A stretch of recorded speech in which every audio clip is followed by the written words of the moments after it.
नमस्कार दोस्तों। फिर से आप सबका जीडीपी कॉर्नर की इस सेशन में बहुत बहुत स्वागत है।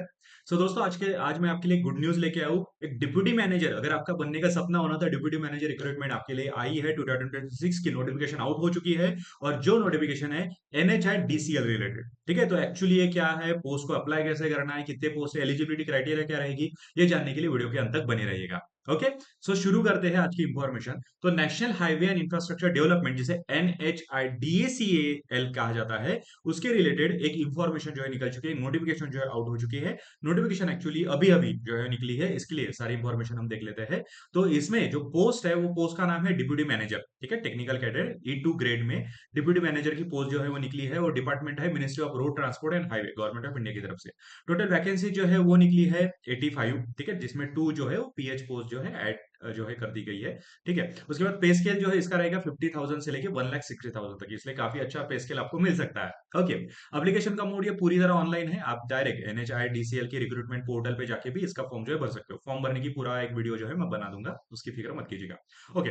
सिलेक्शन पोस्ट जो है वो गेट स्कोर के हिसाब से आपका किया जाएगा, यानी जो भी आपका गेट का स्कोर होगा 2024 में, 25 में या 26 में, जब भी आपने गेट दी होगी, तो उसका जो स्कोर है उसी के जरिए आप क्या कर सकते हो, इसके लिए अप्लाई कर सकते हो और इसका फॉर्म जो है भर सकते हो। मतलब उसका स्कोर अच्छा है ना, 24 का अच्छा है, 25 का अच्छा है, 26 का अच्छा है, जो भी अच्छा होगा उसी के रिलेटेड ये पोस्ट जो है वो भरी जाएगी। ठीक है। नोटिफिकेशन जो है वो काफी पहले ही आउट हो चुकी है, इसलिए एप्लीकेशन जो है स्टार्ट, मतलब फॉर्म भरने की स्टार्ट जो है वो है 9/5/2026। ठीक है, 9/5/2026 से आपका फॉर्म जो है स्टार्ट होने वाला है, और अप्लाई करने की लास्ट डेट रहेगी 8/6/2026, यानी 8/6/2026 तक आप अप्लाई कर सकते हो, और शाम के 5 बजे तक।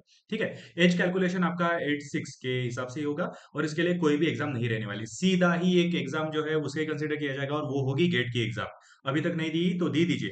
गेट के एग्जाम से ही आपका जो फाइनल स्कोर है वो डिक्लेयर किया जाएगा, 24, 25 और 26। मतलब आपने 24 में दी हो तो भी चल जाएगा, 25 में दी हो तो भी चल जाएगा, और 26 में दी हो तो चल ही जाएगा। ओके।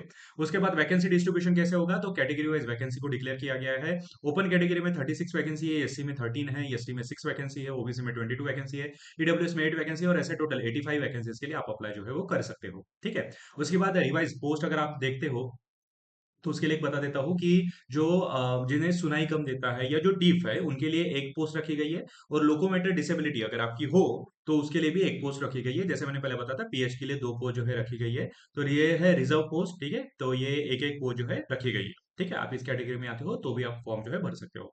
एलिजिबिलिटी क्राइटेरिया क्या रहने वाला है, तो हमेशा ध्यान में रखना है, एजुकेशन जो है वो डिग्री इन सिविल इंजीनियरिंग में आपकी होनी चाहिए, रिकॉग्नाइज यूनिवर्सिटी, यानी कौन से भी यूनिवर्सिटी से सिविल इंजीनियरिंग में आपकी डिग्री जो है कंप्लीट होनी चाहिए। बट सबसे इंपॉर्टेंट है गेट का स्कोर, क्योंकि उसी से आपका सिलेक्शन होने वाला है। तो गेट का स्कोर 24, 25 या 26 में, और है हाँ, 24 में दिए हो तो भी चल जाएगा, 25 में दिए हो तो भी चल जाएगा, 26 का जो स्कोर है उसी के हिसाब से आपका जो है सिलेक्शन हो जाएगा। अगर आप इंडियन सिटीजन, नेपाल से हो या भूटान से हो, तो भी आप इसके लिए अप्लाई जो है वो कर सकते हो। ठीक है। उसके बाद ध्यान में रखना है कुछ और बेसिक चीजें, जैसे एज रिलैक्सेशन। ठीक है, तो अगर आप जनरल कैटेगरी से आते हो तो आपके लिए 34 एज जो है रखा गया है। OBC से आते हो तो इसी में 3 साल का रिलैक्सेशन मिल जाता है, यानी 37 ईयर। SC ST से आते हो तो 5 साल के रिलैक्सेशन, 34 में 5 साल ऐड कर दीजिए, 39 ईयर तक। PWD में हो तो 44 ईयर, PWD OBC में हो तो 47 ईयर, PWD SC ST में हो तो 49 ईयर तक आप अप्लाई कर सकते हो। एक सर्विसमैन हो तो 5 साल का रिलैक्सेशन मिल जाता है, आप कोई भी एज में हो, ये 5 साल का रिलैक्सेशन आपको मिल जाएगा। 5 ईयर सर्विस आपकी जहाँ पे खत्म होती है, 5 साल की सर्विस तो आपको चाहिए ही चाहिए। ठीक है, तो 5 साल की सर्विस जहाँ पे खत्म होती है, वहां से 5 साल का रिलैक्सेशन आपको मिल जाएगा। तो इससे आप क्या कर सकते हो, अप्लाई जो है कर सकते हो। ठीक है। उसके बाद कौन सी और चीजें ध्यान में रखनी है, तो और चीजें ध्यान में रखने के लिए सिंपल समझ लीजिए कि गेट का जो स्कोर है वो सिविल इंजीनियरिंग में काफी अच्छा होना चाहिए। ठीक है, गेट का स्कोर आपका काफी अच्छा होना चाहिए, तभी आप इसके लिए अप्लाई कर सकते हो 24, 25 या 26 में। ठीक है। टायर ब्रेकर जो है वो ओल्डर कैंडिडेट जो है उनकी डेट ऑफ बर्थ के हिसाब से उनको लिया जाएगा। ठीक है, डेट ऑफ बर्थ भी उनकी देखी जाएगी। और टायर ब्रेकर 2 जो है, ठीक है, टायर ब्रेकर 2 जो है अल्फाबेट ऑर्डर जो फर्स्ट नेम है, मतलब किसी का स्कोर फॉर एग्जाम्पल लेते हैं कि एग्जाम्पल लेते हैं कि 100 है। ठीक है, और एक स्टूडेंट है जिसका स्कोर 100 है। ठीक है, 100 कॉमन स्कोर हो रहा है, तो 10 का सर्टिफिकेट में जो फर्स्ट नेम आपका होगा, फिर उसी के हिसाब से जो है आपको चुना जाएगा। ठीक है, ये हमेशा इन्होंने पहले ही डिक्लेयर जो है कर दिया है। ठीक है, ये काफी अच्छी बात है। ओके। उसके बाद प्लेसमेंट जो है, अगर ग्रुप ए में आपका सिलेक्शन होता है तो प्लेसमेंट आपको जो है मिलने वाला है आसाम, मणिपुर, नागालैंड में। ग्रुप बी में, यानी ग्रुप 2 में आपका अगर सिलेक्शन होता है तो आपको जो सिलेक्शन है वो मिलने वाला है अरुणाचल प्रदेश, मेघालय या मिजोरम में। ठीक है, ग्रुप 3 में अगर आपका सिलेक्शन होता है तो आपको जो रिक्रूटमेंट मिलने वाली है वो त्रिपुरा, सिक्किम, नॉर्थ बंगाल, अंडमान निकोबार आइसलैंड में मिलने वाली है। और ग्रुप 4 में होता है तो जम्मू कश्मीर, लद्दाख, उत्तराखंड एंड हिमाचल प्रदेश में आपको सिलेक्शन जो है मिल सकता है, और डायरेक्ट पोस्ट जो है वो मैनेजर की पोस्ट। ठीक है, ये आपको ध्यान में रखना है। ठीक है, तो ये थी कुछ बेसिक इंफॉर्मेशन जीडीपी कॉर्नर की।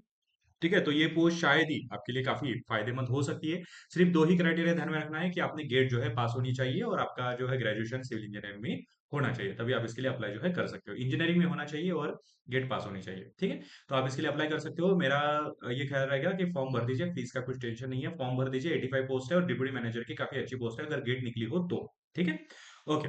और अगर वीडियो पसंद आया तो लाइक शेयर जरूर कर दीजिएगा। जो एक्चुअली जिनकी गेट निकल चुकी है एटलीस्ट उनको ये वीडियो शेयर कर दीजिएगा और अपने दोस्तों को भी साथ शेयर करके चैनल को भी सब्सक्राइब जरूर कर लीजिएगा। ओके, और कुछ भी सवाल हो तो कमेंट बॉक्स में मुझे टाइप कर दीजिएगा, 100% मैं उसके आंसर दे दूंगा। ठीक है, तो अभी मिलते हैं अगले वीडियो में, तब तक अपना ध्यान रखिएगा।